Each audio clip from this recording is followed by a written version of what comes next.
Spoken for Communications brings you this preview of North Carolina Central and North Carolina A&T as the Eagles meet those Aggies for the 85th time in program history. I'm Chris Hooks, play-by-play voice of the NCCU Sports Network with the head coach of the Eagles, Dwayne Foster.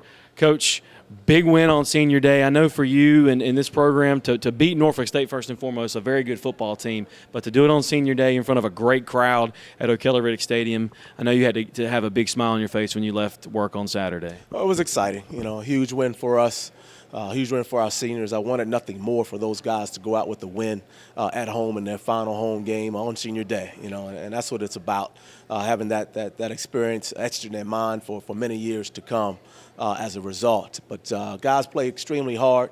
Effort was extremely high throughout the football game. Was able to put some things together throughout for 4 quarters to win the game, and that's what we're excited about when you see that growth, that maturity along the way in this process. And again, Tyler Clark, a very talented quarterback, had some struggles. They brought in Malik Stokes. When a coach, and again, Norfolk State had that in place. They were going to play 2 guys at some point, but for them to make that change so late shows you how good our defense was playing. They were playing extremely well, getting stops and turnovers and the like. We certainly prepared for both quarterbacks as we knew that could happen along the way, and wanted to be, have our best foot forward in that regard. But our defense, played lights out, for the most part, especially in the second half, and those huge fourth down stops were huge for us as well.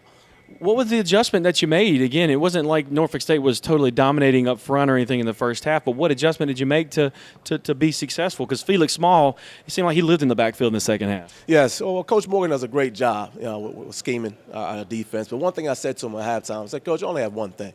I said, I want a little more pressure on this quarterback because we were so close in getting there. So I just want a little bit more pressure.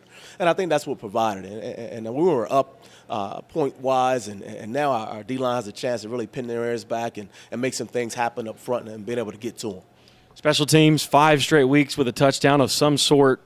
I mean, to me, it's probably one of the most amazing things I've seen in my young career. For you, is this something you've ever seen before, A, and B, I mean, how does it keep happening? I haven't seen 5 in a row. I'll tell you that. But it's exciting. We want to continue. We certainly want to get to number 6, this week. But again, Coach Mendenhall, one of the finest young coaches I've been around, does a fine job with the special teams and getting those guys excited about special teams play. We have a chip on our shoulder about it. And again, if opponents aren't sound in what they do, we're going to take advantage of it. We want to go into the game with a special team as an advantage as best we can. So it's exciting to see. Again, we're looking to continue that streak, hopefully get to number 6. A&T, Rod Broadway, that coaching staff, you guys have a history going against one another back at Prairie View.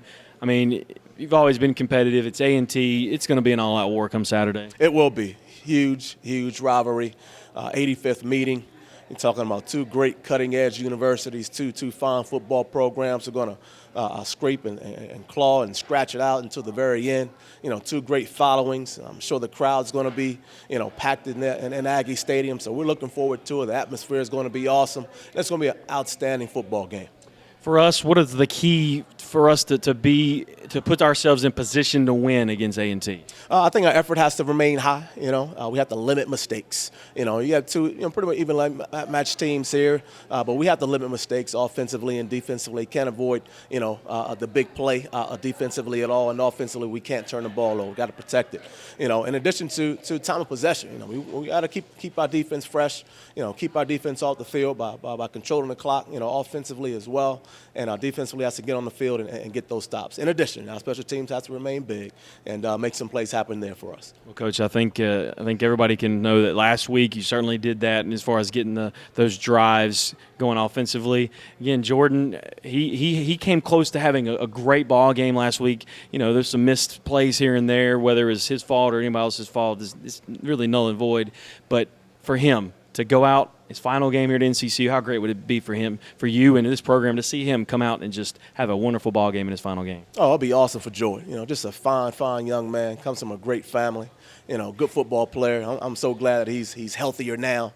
This late in the season here, you can kind of see that against Norfolk State with his ability to be able to run around and make some plays. And we're just looking for a complete game from him. Just have him manage the game and have a complete game from him, and that gives us a really good chance to win the ball game when he's playing well. And it's you have the other 17 seniors as well. I mean, it's for them to go out on senior day like this. But can you imagine if we play the way we can, beating A&T, what that would do for them just to end their career on such a high note. Absolutely. Be a wonderful legacy for them to be able to finish strong, finish in that way, finish with the win over A&T. They're rivals, that they've been, pitting against for many, many years. And it's something we've talked about. Certainly we've talked about it, and we want to certainly send those guys off the right way with a huge win over A&T at their place. Hopefully that's the case, Coach. We wish you the best of luck, and we'll be hopefully talking to you about being 6-6 after this. Best of luck. That's the goal. Thanks, Chris. That's head coach Dwayne Foster as the Eagles take on the Aggies for the 85th time. Join us at 12:30 on Saturday for the Denny's of Durham pregame show. Myself and Joe Simmons. Should be a fun one from Aggie Stadium in Greensboro. This has been the Spoken For Communications game preview. Enjoy the ball game.